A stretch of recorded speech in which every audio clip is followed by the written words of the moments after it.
Well, first of all, the stock market clearly needs a therapist to deal with all the wild mood swings that we've seen across Wall Street the last week and a half. White House press secretary briefing Friday, Carolyn Leavitt defended the president's economic strategy. He wants consumers to trust in him, and they should trust in him. We had one of the most historic weeks in history on Wall Street. Negotiate the global trade agenda that has ripped off the American people for far too long. As he said, this is going to be a period of transition. By Thursday, a flirtation with losses that could have seen a halt in trading. Trump looked like he was about to pee his pants when the stock market took another nosedive yesterday. His face turned even more orange than usual as he frantically called for an emergency briefing, screaming at staffers to fix it now. Meanwhile, the White House had to bring in extra chairs for all the panicking billionaire buddies Trump invited to brainstorm ways to blame Biden for the crash. Remember when presidents acted presidential during economic turbulence instead of having public meltdowns? Yeah, those were the days. Now, China announced Friday it would raise its retaliatory tariffs on American goods to 125%. The United States and China are refusing to back down as the world's largest economies ramp up tensions on trade. The move comes after the Trump administration raised import taxes on some Chinese goods to 145%. Before we move on, I'd like to ask you a small favor. If you appreciate this content, please take a second to like this video and subscribe to the channel. Over 98% of you watch the videos without subscribing. It costs you nothing, but it makes a huge difference to us. So did you click the subscribe button? Great, thank you so much. Now back to the video. Did you see Trump's face when the Dow dropped faster than his approval ratings? His reaction was priceless. Our orange in chief practically turned a whole new shade of tangerine when those stock market numbers started tumbling down on his precious Fox Business channel. You've got the big banks coming out today saying that we have uncertainty, and you heard that word over and over.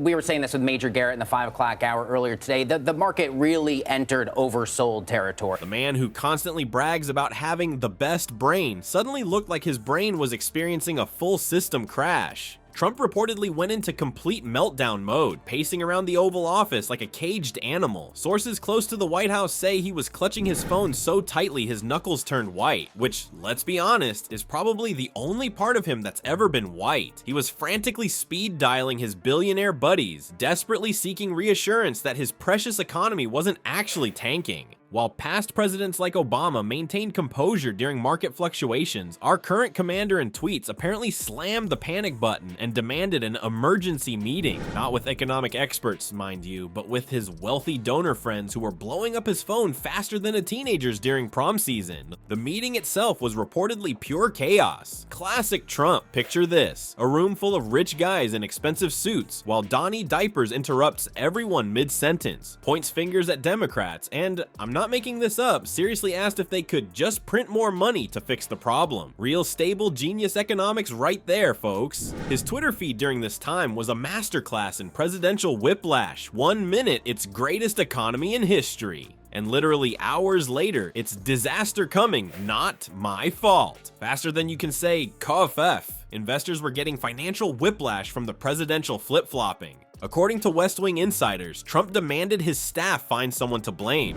Then followed by Thursday, a flirtation with losses that could have seen a halt in trading. Says uncertainty is the name of the game. We heard that from Jamie Dimon in that earnings call from JP Morgan Chase earlier today. Yeah, we heard him say turbulent. Specifically ordering them to pin it on Biden or Obama, because nothing says leadership like pointing fingers while Rome burns. He even reportedly ordered his Fox News buddies to run positive economic stories to counter reality. When that didn't work, he started rage tweeting that the market drop was fake news. While the actual numbers kept falling on every screen behind him, the emergency briefing wasn't really about helping everyday Americans watching their retirement accounts shrink. Nope, it was about calming down those poor, frightened millionaires and billionaires who might stop writing campaign checks if their portfolios took a hit. Those millionaires were freaking out over what was essentially the stock market equivalent of a slight fever, not full-blown pneumonia. But here's the real kicker: Trump's own meltdown actually caused more financial damage than the original market dip. When the guy who supposedly knows the best economics contradicts his own Treasury Secretary during a downturn, investors reach for the panic button faster than Trump reaches for his phone at 3 a.m. So what really happened with the market? The Dow dropped about 3%, a routine correction that happens roughly as often as Trump changes his story about, well, everything. Negotiate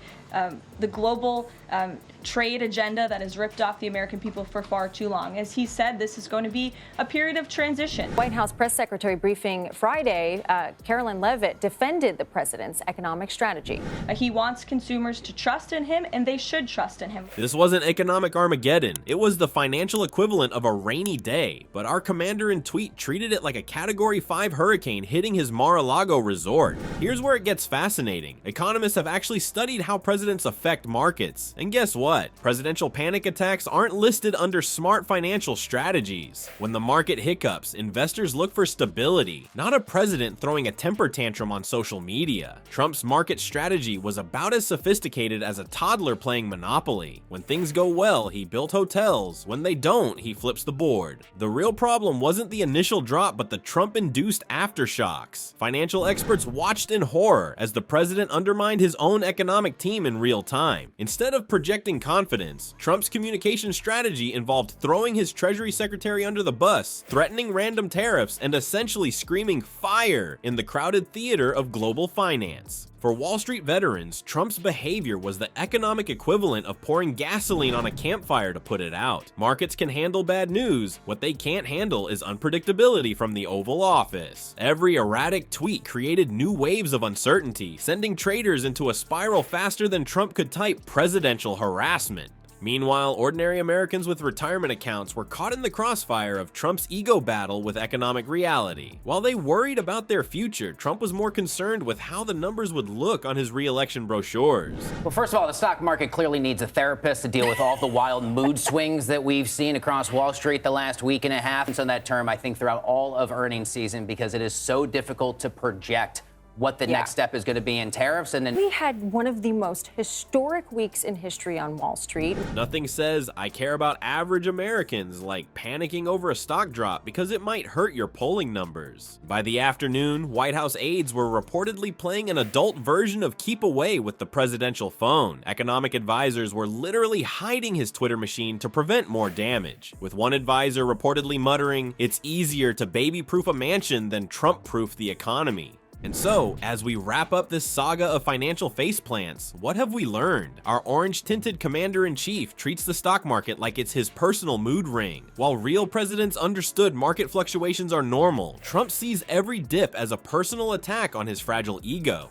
The scariest part? His tantrums have real consequences for regular folks' retirement accounts. Next time you check your 401k, remember that somewhere in Mar-a-Lago, Trump is probably shouting at a TV screen, blaming invisible enemies for his problems. So watch the skies for that distinctive orange panic glow. It's your best warning system for impending tweet storms.